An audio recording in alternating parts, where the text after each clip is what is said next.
wípé a kú dédé àsìkò yìí o ẹ̀yin ọmọ aládé Oòduà àgbèwá o kò ní gbé ọ̀dàlẹ̀ lágbára Elédùmarè. Fídíò kan ni mo fẹ́ kẹ́ ẹ jẹ́ kájọ wo ní ẹ farabalẹ̀ dáadáa ẹ bá mi wo fídíò yìí. fún gbogbo ẹ̀yin olólùfẹ́ wa nílé lẹ́kọ̀ọ́ àti lẹ́yìn òde a wà ní Ìjẹ̀bú Òde ní Ìsàsà àgbàlá àwọn alágẹmọ la wà níbí báyìí lónìí a fẹ́ wò iye ohun tó ń ṣẹlẹ̀ lónìí àwọn alágẹmọ wo mélòó ni wọ́n àwọn tó máa jó lónìí àti wípé báwo ni nǹkan ṣe ń lọ ọ̀gọ̀rọ̀ ohun èrò wọ́n ti wà níbí báyìí lónìí láti wò kí ni ohun tó fẹ́ ṣẹlẹ̀ àwọn idán wo ni àwọn agẹmọ wa fẹ́ pa àwọn nǹkan wo ló fẹ́ ṣẹlẹ̀ nípa àṣà àti ìṣe ilẹ̀ Ìjẹ̀bú ẹ má gbàgbé wípé Ìjẹ̀bú ló ní agẹmọ bẹ́ẹ̀ ni agẹmọ sì ló ní Ìjẹ̀bú èpè Ìjẹ̀bú àti ìre Ìjẹ̀bú ó wà lọ́wọ́ àwọn alágẹmọ lónìí lẹ́ ò tẹ̀lé wa lọ a ó sì máa fi wọ̀nyí ní gbogbo ṣe ń lọ níbí báyìí lónìí èrò ó ti pọ̀ láti Ìsàsà ń bí títí kanlẹ̀ sí Ìtalápò tó ti kanlẹ̀ síbẹ̀ a ó máa mú gbogbo ẹ̀ wá sójú ìwòran yín ẹ ó sì máa rí bí gbogbo ẹ̀ ṣe ń lọ ẹ like ẹ comment ẹ follow ẹ má gbàgbé èmi lọmọ túbọ̀ kan ògùn tí ò jẹ́ ewé ẹ̀ ló kúkan ewé ń jẹ́ o bẹ́ẹ̀ ni ògùn jẹ́ bẹ́ẹ̀ ni múnimúni òun náà ń jẹ́ pẹ̀lú ẹ ṣé o.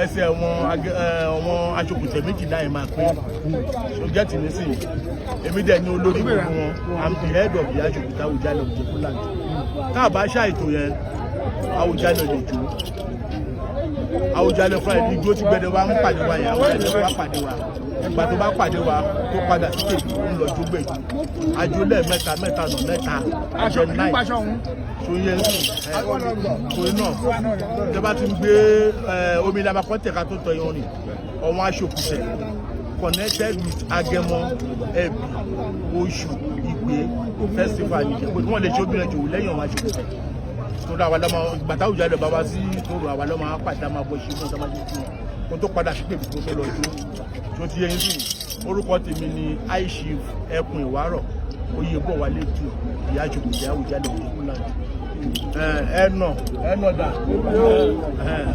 ẹ tó tẹ̀lé mi dáhùn ní wọn àgbójú tó wá fẹ́. orúkọ yín sà. èmi ni High Chief Olúwaṣeun Fákọ̀yà ẹnà akílẹ̀ Ìjẹ̀bú. He's one of Aṣòkùtẹ̀ Àìjà. orúkọ mi ni High Chief Káyọ̀dé Ọ̀nàfúyè di Àìjà òkè àjà ìmọ̀sán one of the Aṣòkùtẹ̀. orúkọ mi ni Lọ́wà Awùjalẹ̀ Ìjẹ̀bú-Land orúkọ tọ̀dọ̀ láti Mòdì orúkọ tọ̀dọ̀ mi ni Mọ̀jídì Olúwadùnmí nínú. orúkọ tèmi ni Ọmọbọ́láńlé Bákàrè Olúwo Òṣùgbó Awùjalẹ̀ Àjọgbá. ẹ báyọ̀ ń bẹ̀ ẹ bẹ́ẹ̀ ló máa ń bẹ̀ ókè ẹ jókòó tí ó bọ̀ ká lọ àpọ̀ ẹ jókòó síwájú rẹ̀ ju ojú bọ̀. orúkọ mi ni High Chief Dr. Adesina the Lawute Olúmọ̀ta of Olúmọ̀ta Ìjẹ̀bú Kingdom. orúkọ mi ni Muftahu orúkọ tèmi ni Muftahu Adesina Òtú Apònà Awùjalẹ̀ Àjọgbó Òṣùgbó Ìjẹ̀bú Òde. orúkọ mi mo Olúgbénga Ọlábíńjọ Àlọ́ràn Òṣùgbó Awùjalẹ̀ Ìjẹ̀bú-Land. orúkọ mi ni Wálé Kọ̀nà Sọ̀yà Akọ́nọ̀rọ̀ Awùjalẹ̀ Òṣùgbó. orúkọ mi ni Ajíbóríṣà Ọ̀ṣọ́ṣẹ̀sùn Àwòtọ́pẹ́ Awóyẹ orúkọ mi ni Òtúnífẹ̀ Òṣùgbó Awùjalẹ̀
àwọn alágbó à ń kí ẹ o àwọn akásọdọ ọdún ìlànà tí wọn ṣe ti gbà níyì o lágbára náà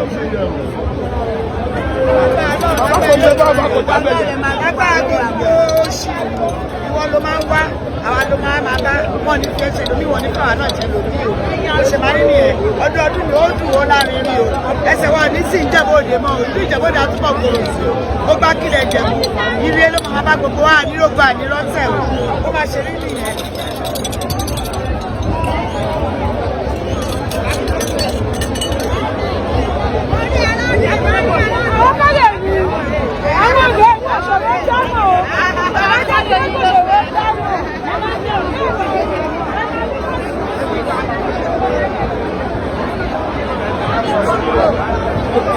Lágilé kò lọ́ra ẹ̀.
You dey find real Yoruba gist, culture, truth, and vibes. Now here dey. Arole Baba 1010 Media, no dollar. Subscribe, sharp, sharp.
Mo jẹ́ ẹ̀jẹ́ fún orílẹ̀-èdè mi ilẹ̀ Odùduwà tó ṣàn fún wàrà àti fún oyin, ilẹ̀ tó kún fún àwọn akọni ọgbọ́n ètò àti òye.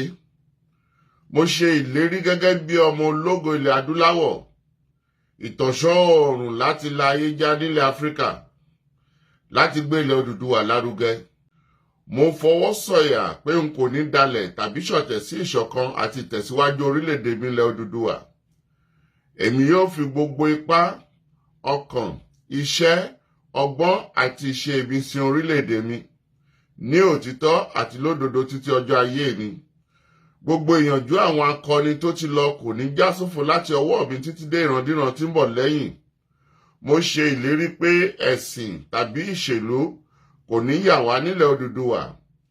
Tó bá wáyé bẹ́ẹ̀, mo lè lo ọ̀kan ẹ̀jẹ̀ tó kù sára mi láti fi ṣègbè àti jàjàgbara fún orílẹ̀-èdè mi. Ilẹ̀ Odùduwà, èdè kan, àṣà kan àti ìṣe kan ló so wá pọ̀ láéláé lágbára Elédùwà.